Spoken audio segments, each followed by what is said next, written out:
à tous, je suis ravie de vous retrouver aujourd'hui dans cette nouvelle vidéo pour vous fournir mes petites astuces pour avoir des cils plus longs, mieux courbés et plus volumineux. Ça m'avait été demandé sous l'une de mes vidéos puisque du coup je montrais mes cils de près, je devais vous parler de mascara et on m'avait dit mais que fais-tu à tes cils? Est-ce que tu pourras nous le dire? Donc voilà, l'une d'entre vous m'avait demandé, donc si ça intéresse une personne, je pense que ça en intéressera d'autres également. Donc c'est l'objet de la vidéo du jour. Donc pour commencer, je vais tout simplement vous montrer les gestes que je fais, le matériel que j'utilise et je reviendrai vous en parler en détail juste après. Donc la brosse à sourcils, c'est clairement quelque chose que l'on trouve partout. La mienne vient de chez Sephora, mais on en trouve également en grande surface, chez partout où ils vendent de la beauté, des pinceaux, des limes à ongles, ce genre de choses, en parapharmacie, n'importe. Vous pouvez trouver ce genre de petites brosses. Donc normalement ceci est vraiment fait pour mettre les cils dans le bon sens. Vous posez votre mascara et vous êtes censé venir le peigner après avec ceci pour retirer justement tous les paquets, mais c'est vrai que cette étape là j'aime pas du tout la faire, je trouve pas ça agréable, je trouve que ça tire sur les cils, donc je la fais pas, j'utilise juste le côté avec les poils souples pour bien tous les mettre dans le bon sens. Le recourbe-cils, le fameux instrument de torture qui fait peur à beaucoup de monde, moi la première je vous l'accorde. Au début quand je voyais les filles l'utiliser je me disais mais elles sont malades de faire ça. Le mien vient également de chez Sephora, mais pareil, on en trouve partout. Je sais que ELF en fait un très bon, j'en ai souvent entendu parler. Après, vous allez en trouver dans des marques plus élevées, mais là, j'avoue, je ne suis pas assez renseignée. Le mien vient de chez Sephora, il avait dû me coûter une dizaine d'euros et je le trouve très bien.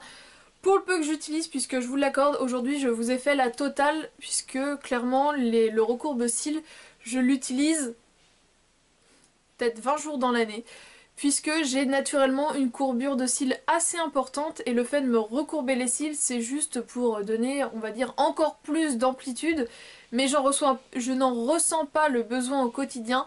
Donc voilà, là c'était juste pour vous montrer comment je l'utilise, le petit système de pression que j'exerce.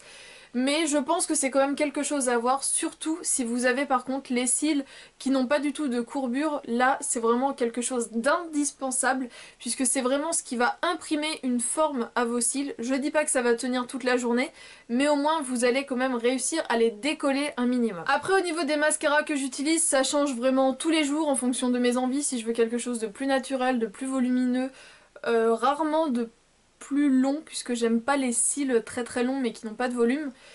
Après, à vous de chercher un mascara qui correspondra vraiment à vos besoins. Si vous avez des cils très courts, cherchez du coup plutôt un mascara longueur. Si vous avez justement les cils qui tombent, essayez d'avoir quelque chose pour les recourber qui va vraiment tenir la courbure. De réputation, les mascaras waterproof tiennent mieux la courbure dans le temps. Donc voilà, c'est tout ce que je peux vous dire. Là, je vais parler du coup de ceux que j'ai moi, donc des cils pas très long mais pas très court non plus, assez bien recourbé et avec un volume assez moyen. Donc moi c'est vraiment ça que je recherche, c'est du volume. J'adore les cils dramatiques qui font qu'on voit qu'on porte quelque chose, qu'on voit qu'on est maquillé. Même si ça doit rester relativement naturel, j'aime bien que ça se voit quand même un minimum.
Comme vous l'avez vu, c'est la plupart du temps d'appliquer 2 mascaras, donc bien sûr ça arrive que je n'en applique qu'un. Quand je suis en retard, je prends le premier qui arrive, le premier à proximité, qui est pas trop chiant à appliquer, et c'est parti mon kiki. Mais si j'ai le temps, je vais essayer de commencer par appliquer soit un mascara du coup longueur, qui va me permettre vraiment de définir mes cils, de les séparer, ou un peu dans le même esprit, mais du coup un mascara qui, je trouve personnellement, ne m'apporte pas assez de volume, qui est sympa, qui définit bien, qui sépare bien, mais qui n'est pas assez puissant niveau volume, donc qui va vraiment juste me permettre en gros de mettre tout le monde dans le bon sens. Et c'est le cas du Extra Wow Lash de chez Rimmel, il m'apporte pas assez. Donc en première couche, je le trouve très bien, juste pour discipliner. Et donc en deuxième couche, je viens appliquer, enfin aujourd'hui j'ai appliqué le Gigantus Volume, un mascara volume, par contre ça c'est obligatoire. Ma deuxième couche est obligatoirement un mascara spécialisé dans le volume pour vraiment justement appliquer un maximum. Et comme mon cil est déjà enrobé avec une couche de mascara, et bien du coup ça va venir rappliquer une couche, donc ça va vraiment amplifier ce volume et c'est ce que j'aime beaucoup. Jusqu'à présent, si ça peut vous intéresser, vraiment le mascara qui m'a fait le plus de volume dans tout ce que j'ai testé, donc en sachant qu'en ce moment j'en teste d'autres, mais déjà de ce que je connais. Je ne sais plus lequel j'appliquais en première couche, mais c'était vraiment un... De mémoire, c'était un mascara qui avait vraiment vieilli, donc c'était vraiment juste pour discipliner, mais c'était le mascara volume de Chanel. Donc, de tout ce que j'ai pu tester, c'est vraiment celui qui m'a fait le plus waouh quoi. C'est en version normale, pas waterproof. Et c'est vers celui-là que je me retournerai une fois que j'aurai vraiment écoulé beaucoup de stock. Mais là j'avais vraiment envie d'en tester beaucoup pour pouvoir vous en reparler plus tard. Mais donc voilà, pour l'instant de tout ce que j'ai pu tester, c'était qu'un format échantillon en plus. C'était pas le full size, mais c'est vraiment le mascara Chanel, le volume, qui m'a fait tomber à la renverse. Et c'est simple, à chaque fois que je le portais, on me disait mais tu portes des fossiles? Et non, c'était juste ce mascara bijou. Voilà, maintenant que vous connaissez ma technique d'application du mascara, j'espère que vous allez essayer de la reproduire pour voir si ça marche sur vous. N'hésitez pas à me dire du coup si ça a fonctionné, si vous trouvez que vos cils sont plus jolis, qu'ils tiennent mieux dans la journée. J'attends vos retours en commentaire. Je vous fais donc d'énormes bisous et on se retrouve demain pour une prochaine vidéo. Ciao!